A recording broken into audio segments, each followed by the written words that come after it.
परम पूज्यपाद आचार्य बरेंद्र कृष्ण लीला तत्व रसिक मनीषोत्तम मायामुक्त पुरुष शिल सुखदेव गोस्वामी चरण पवित्र गंगार तीरे 60,000 संत मुनि ऋषिगणेर परिवेष्टित भागवती आसरे ब्रह्म शापग्रस्त मृत्यु मुख पथयात्री भागवत भोगिया महाराज परीक्षित निरंतर अमृतमयी भागवत कथा रससुद आस्वादन करिए चलेছেন।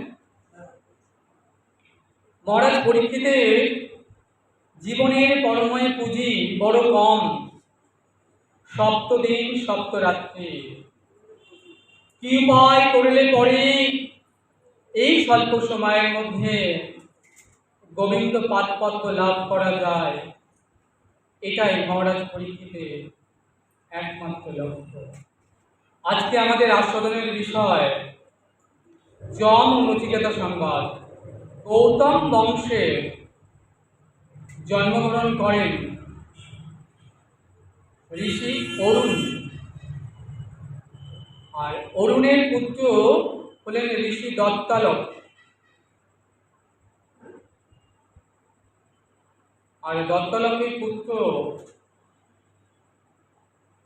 ছোট্ট নচিকেতা।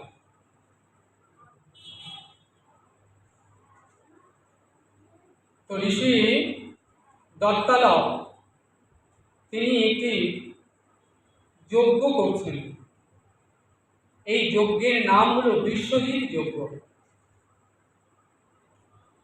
তো যজ্ঞে দান করতে হয়। হাজার হাজার বছর আগে দান করতে দানের সামগ্রী ছিল একমাত্র গো অর্থাৎ গাভী। দান বলতে আমরা কি বুঝি?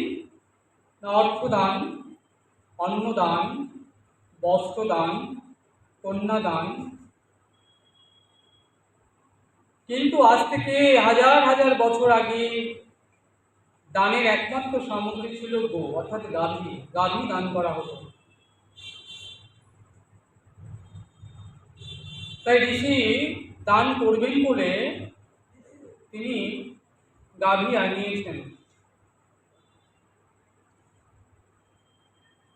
আমরা যদি নীলাচলের দিকে একটু তাকাই, সেখানে দেখব নীলাচল মন্দিরে প্রতিষ্ঠার সময় মহারাজ ইন্দ্রদুম্ন তিনি দান দেবার জন্য গাভী আনিয়েছিলেন। কত গাভী? না, বলছেন লক্ষ লক্ষ গাভী।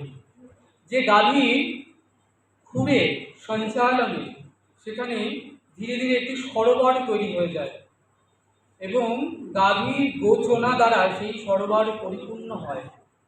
তাহলে ভাবুন কত গাভী তিনি আনিয়েছিলেন। সেই সরোবরটির নাম হয় মহারাজ ইন্দ্রদুম্নের নামকরণে ইন্দ্রদুম্ন সরোবর।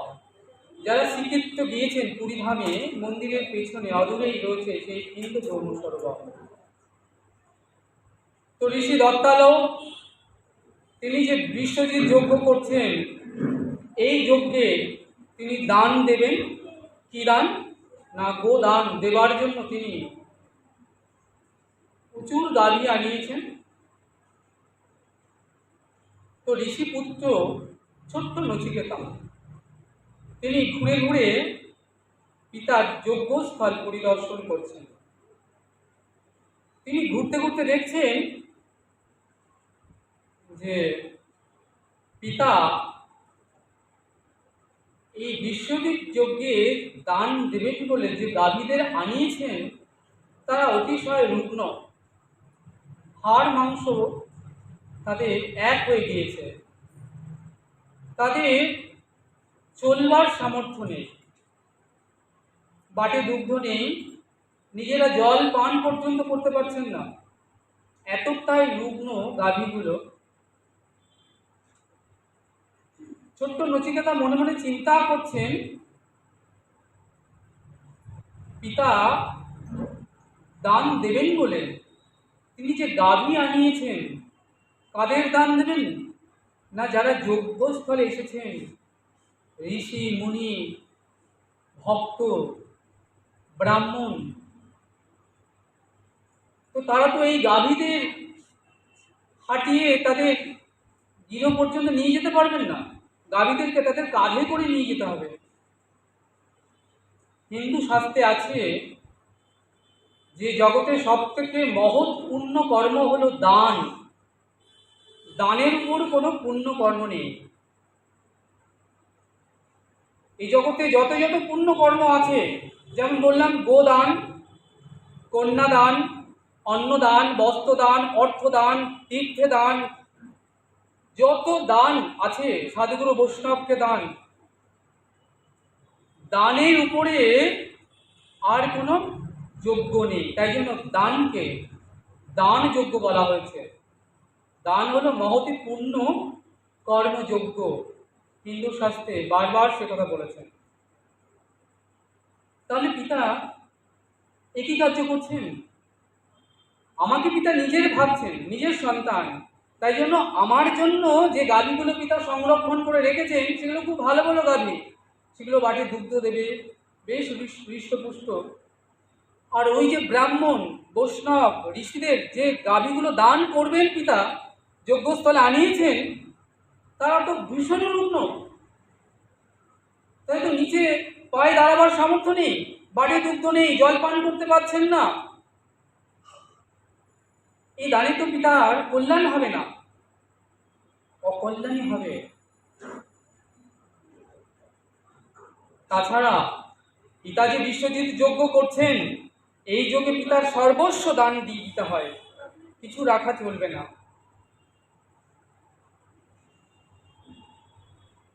তাহলে পিতাকে আমি জিজ্ঞেস করব, পিতা আপনি আমাকে নিজের মনে করে নিজের ভাবছেন, কারণ আমি আপনার পুত্র। পুত্র কথার অর্থ হলো পুত নামক নরক থেকে যিনি পিতামাতাকে তরান, উদ্ধার করেন, তাকে পুত্র বলে। পুত্র শব্দের অর্থ হলো আত্মজ, পিতার আত্মার অংশ যিনি, তিনিই পুত্র।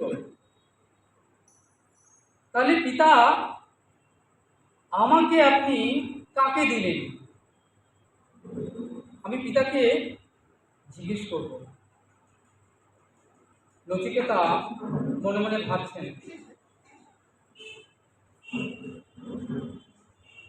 আর ভাবছেন যে আমি বলবো যে পিতা আপনি যা দান দেবেন, এই দানে তো আপনার কল্যাণ হবেই না। কারণ আপনি যে গাভীদের দান করবেন বলে ঠিক করেছেন, সে গাভী দানে যাদের দেবেন তারা বড়ই অসন্তুষ্ট হবে। দেখুন, আপনি যা দান করবেন সেই দানে যদি প্রাণ না থাকে, খুব ধ্যান দেবেন, ভাগবত কিন্তু একগুচ্ছ ভাগবতের কথা নয়, শুধু জীবনের চরমতম শিক্ষা। আপনি যা দান দেবেন, মনে করুন আপনি এই পুণ্যভূমি লোকনাথ মন্দিরে এসেছেন, মন্দিরে দান দেবেন, ভাগবত যিনি বলছেন ভাগবত বক্তাকে দান দেবেন, সাধুগুরু বৈষ্ণবকে দান দেবেন, তীর্থে দান দেবেন, শ্রী গুরুদেবকে দান দেবেন, বা আপনার অনেক অর্থ রয়েছে, আপনি মন্দিরে দান দিতে পারেন কোনো মন্দির নির্মাণের জন্য। অন্নহীনকে আপনি সেই মন্দিরে ভাণ্ডারা দিতে পারেন, যে দানে ভাণ্ডারায় বহু মানুষের কী হবে, অন্ন সেবা পাবে। কিংবা মন্দিরে ভাগবত কথা আপনি মহোৎসব এর যে খরচ আপনি সে দান দিতে পারেন। যে দানই দিন না কেন, সেই যে দানের পরি অর্থটা সেটা পারমার্থে গিয়ে যোগ হবে। আপনি মনে করুন, আপনি সকাল থেকে রাত পর্যন্ত যত অর্থ ব্যয় করছেন, বাজার করছেন, ঘাট করছেন, সামনে জামাই ষষ্ঠী, কন্যা বা মেয়ের জন্য যা খরচ করবেন, এক পয়সাও কিন্তু আপনার পারমার্থিক হিসেবে লেখা থাকবে না। জীবনের যখন অন্তিম কাল আসবে, খুব ধ্যান দেবেন, দেহ ছেড়ে যখন চলে যেতে হবে, আপনাকে ভবনদীর কূলে গিয়ে দাঁড়াতে হবে, তাহলে বিনা করিতে কিন্তু গোবিন্দ আপনাকে পার করবেন না। তাহলে আপনাকে পার করতে গেলে পারের কড়ি দেখবেন, পারের কড়ি না থাকলে তিনি কখনোই পার করবেন না।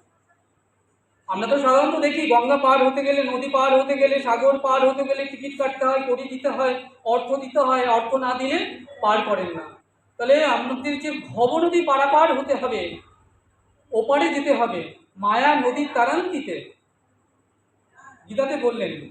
তাহলে কে আমার কাছে আসতে পারে? গোবিন্দ বলছে যিনি মায়া নদীর তারান্তিতে, যিনি মায়া নদীটা পার হবেন, তিনি আমার কাছে আসতে পারবেন। তাহলে সেই কড়ি কিভাবে আসবে? বললেন কেন? এই যে আমি এত খরচ করছি, এত কিছু দিচ্ছি। বললেন এক পয়সা আপনার পারমার্থিকে যোগ হচ্ছে না। ব্যাংকে টাকা রাখলে যেমন জমে, পুণ্য কর্মে, সৎ কর্মে টাকা রাখলে সেটা পারমার্থিক করিতে জমে। আপনি মন্দিরে এসে দান দিলেন 10 টাকা, এটা পারমার্থিক হলো, যা দিলেন তার দ্বিগুণ পাবেন। আপনি ভাগবত যিনি বক্তা তাকে দান দিচ্ছেন, সেটাও পারমার্থিকে চলে যাচ্ছে।